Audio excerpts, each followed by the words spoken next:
मृत्यु के बाद 13वीं क्यों मनाई जाती है? क्या 13 दिनों तक मृतक की आत्मा घर पर रहती है? मृत्यु के बाद क्या होता है और 24 घंटे बाद आत्मा घर क्यों आती है?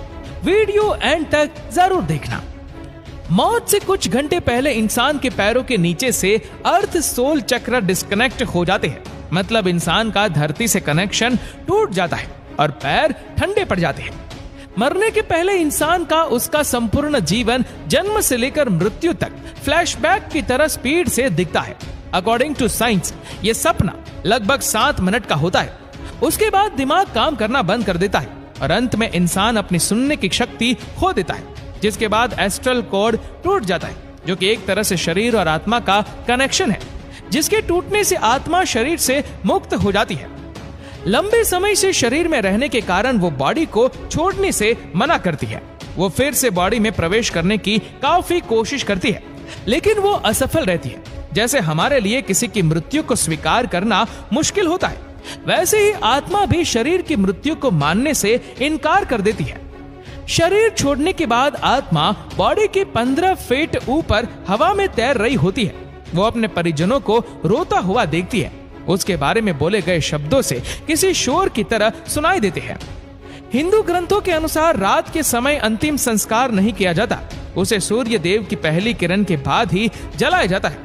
अगर किसी व्यक्ति का अंतिम संस्कार रात को किया जाए तो उसकी आत्मा प्रेत योनि में प्रवेश करती है, जिसके बाद वह सदा के लिए हमारे डायमेंशन यानी कि आयाम में भटकती रहती है।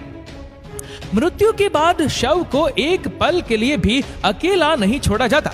अगर शव को रात भर घर में रखा जाए तो संपूर्ण परिजन रात भर शव के पास जागते हैं। एक बार एक गांव में एक शव को कुछ पलों के लिए अकेला छोड़ दिया गया, जिसके बाद बाहरी प्रेतों ने उसके ऊपर कब्जा कर लिया और मृत बॉडी ने पूरा गांव जला दिया। गांव में हनुमान जी का एक मंदिर था। भूतों प्रेतों से भरी हुई बॉडी जैसे हनुमान जी के मंदिर के सामने से गुजरी, उन आत्माओं ने हनुमान जी की मूर्ति देखी और फिर डर कर उस बॉडी को छोड़ दिया। तब से लेकर आज तक कोई भी डेड बॉडी को अकेले छोड़ने की गलती नहीं करता। अंतिम समय में 2 यमदूत आते हैं। वो मरने वाले के साथ जैसा उसने संपूर्ण जीवन लोगों से व्यवहार किया था, ठीक वैसा ही व्यवहार उसके साथ करते हैं। अगर मरने वाला अच्छा आदमी है तो वो इजीली प्राण त्याग देता है, परंतु वो पापी है तो यमदूतों के टॉर्चर से वो तड़प तड़प कर मरता है। जिसके बाद आत्मा को एक प्रकाशमय गुफा से होते हुए यमदूत यमलोक लेके जाते हैं। रास्ते में वैतरणी नदी पार करते हुए आत्मा को जाना होता है।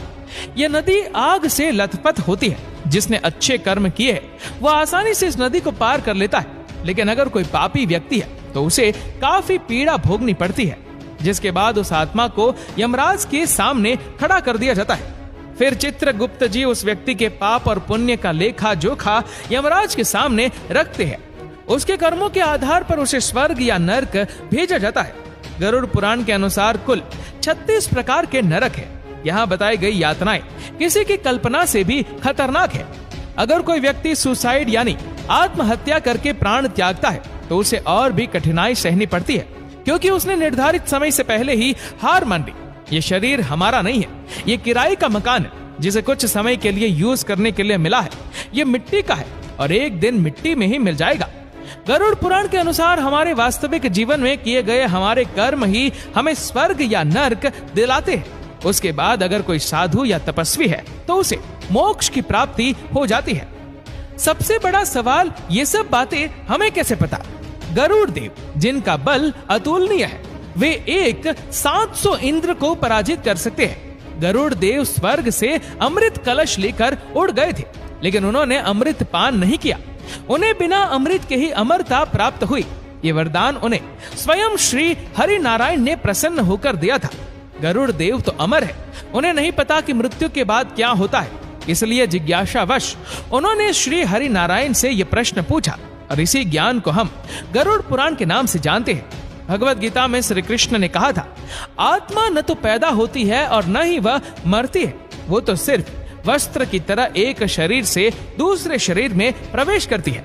मृत्यु तो केवल शरीर की होती है, आत्मा की नहीं।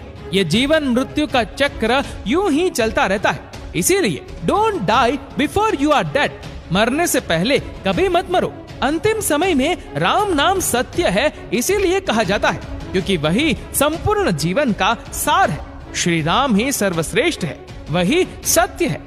तो दोस्तों, इस वीडियो को लेकर आपकी क्या राय है, नीचे कमेंट करके जरूर बताएगा। और अगर आपको वीडियो अच्छा लगा हो तो इस वीडियो को लाइक करेगा, शेयर करेगा ज्यादा से ज्यादा लोगों तक, और ऐसे ही और भी इंटरेस्टिंग फैक्ट्स की वीडियोस को देखने के लिए सब्सक्राइब करें हमारे यूट्यूब चैनल को, जिसकी लिंक हमने नीचे कमेंट सेक्शन में दे रखी है, और फॉलो करें हमारे फेसबुक पेज को।